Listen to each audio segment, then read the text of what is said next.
Hi guys, welcome back to another video. I'm Tony and this is Intelligent Automation Simplified. So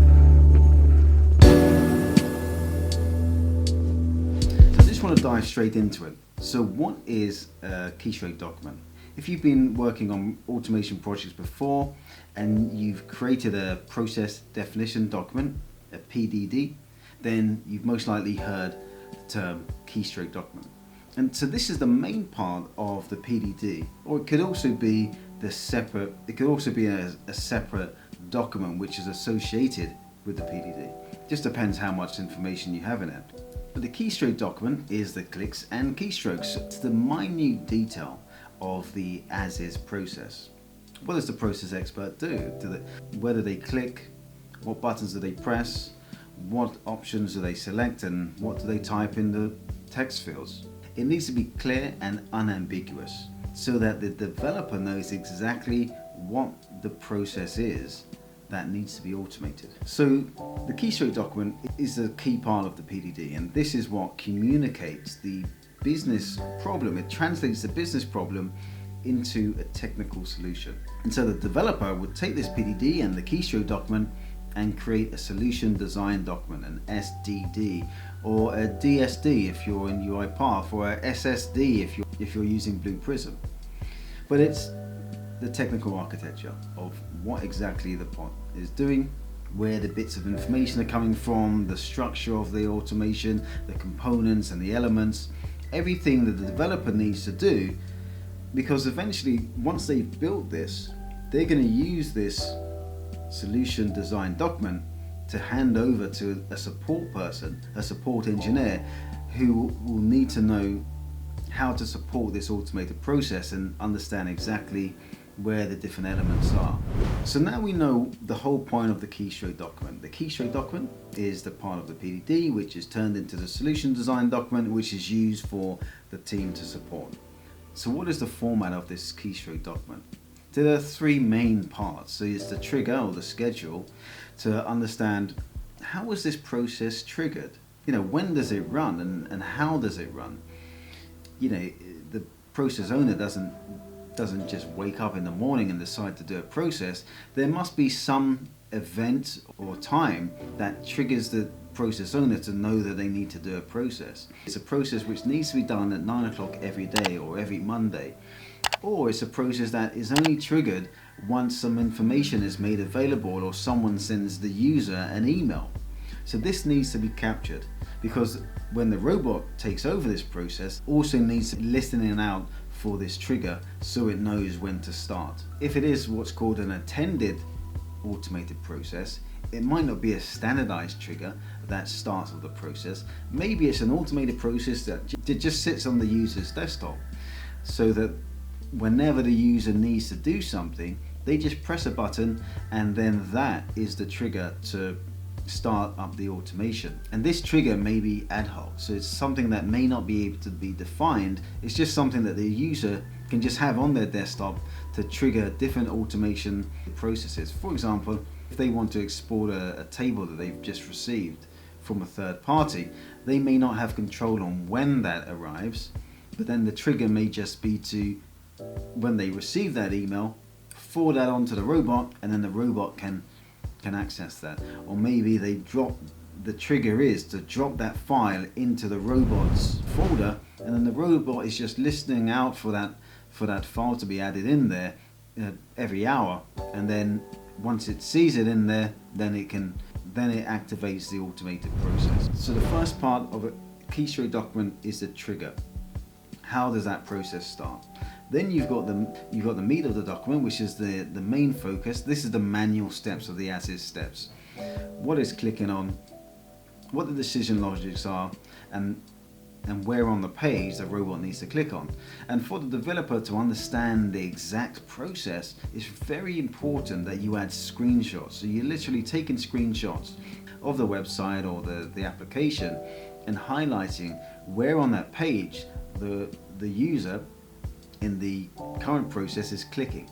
Are they clicking on, which button are they clicking in, and which drop down are they selecting, and adding that to each step, so that each step has a screenshot, and also you're defining in a clear manner the decision logic that the user is doing. So if married, select form A, if single, else if single, select form B, else if other, select form C. And then the third part of that document is the exceptions. What is the robot supposed to do when something goes wrong or something happens that is unexpected by the happy path of that process? And there are two types of exceptions. You have system exceptions, i.e. what happens if there's no internet connection or the website is down. And then you have business exceptions, which is to do with the data that's going through the process. What if the name of the customer is missing, or what if the name of the customer is missing, or what if the date is in the wrong format, or what if the robot doesn't receive any data that day? There needs to be a definition of what the user would do in these different scenarios. So you need to define what would the user do if say the application wasn't loading. Would they try 3 times? You can build that into the automation. Or if there was no data received by the robot that day, the robot can send a notification back to the team. Is also what the robot should do to notify the business that these exceptions have happened. So, who does a robot send an email to, and when? Does a robot send it after it's tried to process each customer, or does it wait until the end of the whole list of customers and then tell the business that there's been these errors? It all depends on how time sensitive things are. But all these details need to be clearly defined so that the developer can design the right solution. And these details on where the information is coming from and what's available in the application and will all add to helping the developer and the solutions architect design the architecture of the automation, because the automation can do things in different ways to a person. Even though it's generally the same, the robot could go and pull out data from an API, or go into or access the database and pull out information that way. So this is why this needs to be so clear how to design this automated solution in the most robust way. But then maybe you're thinking, okay, but what if we're not automating as is? What if there's a completely new to-be solution, that a completely new or a slightly different process that the team want to implement with automation? And this is an interesting question, because the business analysts and the subject matter experts, they don't know the technical methods of RPA, whereas the developer doesn't know what the user wants, so they can't go and just design it themselves. There are two ways to approach this. Some things would have the business analyst and the subject matter expert use that PDD document and the keystroke to create a to-be keystroke document. So designing the way that the process should look in the keystroke form. And this is a nice way of capturing exactly what the user wants the robot to do. And it's a good baseline that then the developer can take away and then find even better ways to improve on that to-be solution. But then some teams have the developer use these solution design document to design the to-be solution, where developers and business analysts would discuss the solution with the subject matter expert and then go ahead and start building that into the solution design document. So no matter which document you use to capture the solution design of a to-be solution, there are a minimum amount of things that you definitely need to do to make sure you're capturing exactly what the user wants, so that what you're developing is robust and fit for purpose. So you definitely should have a solution design workshop, and this is where the business analyst and the subject matter expert are working together to map out this to-be solution. What should the new solution look like? But the process map is very high level, so it's important to capture the details and define the details and the new logics in some documentation. When it's passed over to the developer, there is no room for misinterpretation. But for better clarity, it's very important to use user stories and acceptance criteria. So this way you're capturing all the things the user wants the robot to do. The acceptance criteria is captures how you know that a robot has achieved. I really like user stories, and this is used in all sorts of development projects. But this allows the user to clearly define exactly what they want the robot to do. It defines clearly exactly what the user wants, and you can refer back to this. If something is missed out, if there's a confusion with the scope, you can always refer back to that list of user stories which has been signed off by the business to say, look, this is what you required. And the user stories is a way to ensure that you don't get scope creep and you keep track of what the scope of the project actually is. I'm sure there are teams out there that aren't using Keystroke documents properly or at all. Maybe they're just relying on detailed process maps. A process map, you could probably say it's two-dimensional, whereas a Keystroke document has a lot of the details. Yes, you can capture logic, you can capture steps, and you can capture logic in a process map, but there's so much more detail that would be missing off of a process map. Without a Keystroke map and a process map, you could be spending a lot of time, weeks or even months, building something that is not going to be fit for purpose. If you haven't involved the subject matter expert in the solution design, and you haven't captured their feedback correctly and in detail, you could be building logic which is incorrect and could make for a very buggy automated robot. If you're not involving the subject matter expert in this new design, and if the business hasn't signed off on the solution design, you could be missing out vital error handling and exception criteria. Missing out exceptions where the team need to be notified on. Potentially you're scheduling at the wrong time. Maybe you didn't capture the SLAs. You don't know what you don't know. So this is why the business analyst needs to work in tandem with the subject matter expert and the developer to build a robust solution. And that solution needs to be signed off. The developer can't go off and design a solution without the sign off from the business. And so when you don't define the to-be solution, you're going to get misunderstanding, and it just leaves room for misunderstanding and misinterpretation from a person, the developer or the analyst, who is not a subject matter expert and is not aware of repercussions that could be the result of something that isn't built correctly. So here's a list of the key elements that you need in your Keystroke. Triggers and schedules. How does this process start? What form is this trigger?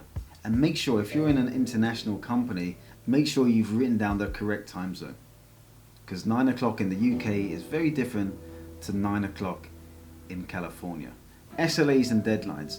Are there any SLAs, service level agreements and deadlines that this process needs to meet? And this is going to help the developer, the solutions architect, design the automation in the right way. For example, if you only have one robot and that robot takes 2 hours to process all the cases, but the SLA needs to be done in 1 hour, then you're going to need at least 2 robots to simultaneously take care of that list of cases. The business analyst would need to capture any forecasted increase in volume, because if the volume increases, then you could still potentially miss that deadline. The third thing is making sure that you number your steps, and it's good to have the step numbers to match the numbers on your process map. And for each step, make sure you have screenshots. What does the page look like? What's the page structure? And what is the action on that page? Highlight the button or the tab that needs to be clicked on, so that it's very clear what that action is. So you have the big level steps, which is the screen, and with the screenshot, so you can see which page it is or what action it is, like the login page or the customer profile page, and then define the micro steps. Which button is pressed, what's the format of the text, and what specific words need to be written. Next is the decision points. So it's best to lay it out in if, else, then logic, so it's really clear, and better yet, indent your decision so that it's a lot clearer, especially if you have a very complex decision point where it uses nested if statements. Also, when you're designing this, think like a developer. Make sure the loops are really clear, because you might have nested loops as well. The whole cycle might go from A to Z, but then when it gets to D, it may loop a few times at step DEF, DEF, and then continue on. So you want to make sure that that's really clear as well. But obviously having the accompanied process map will make that clearer and removing any ambiguities or misinterpretations of this diagram. And then finally, you should have the exceptions. What could go wrong and what are the actions? And then what the catch-all exception handling is. So if something unknown happened, you don't want the robot to do something wrong. You want it to notify someone of the error. And that leads on to the final thing, which is notifications and alerts. Who does the robot tell when something goes wrong, or when something's completed, or when something started? When should it notify someone, and how does it notify them, and who? Okay guys, I hope you found that really useful, and hopefully you see the importance of keystroke documents. If you're not using keystroke documents, if your team is not using keystroke documents properly or at all in your projects, make sure you click the link in the description below on examples of keystroke document examples and templates on templates, so you can start using this right now. Because I tell you, if you're not using keystroke documents and defining the as-is and especially the to-be process correctly, your team could be heading down the wrong path, and this could be very costly to you and your team once your automation is launched. So make sure you take a look at that. So if you found that useful, make sure you hit that like button, and make sure you subscribe as well, because I release new videos every week. And we do have a newsletter. For all our newsletter subscribers, we send useful tools and templates and tips straight to your inbox. So make sure that you subscribe,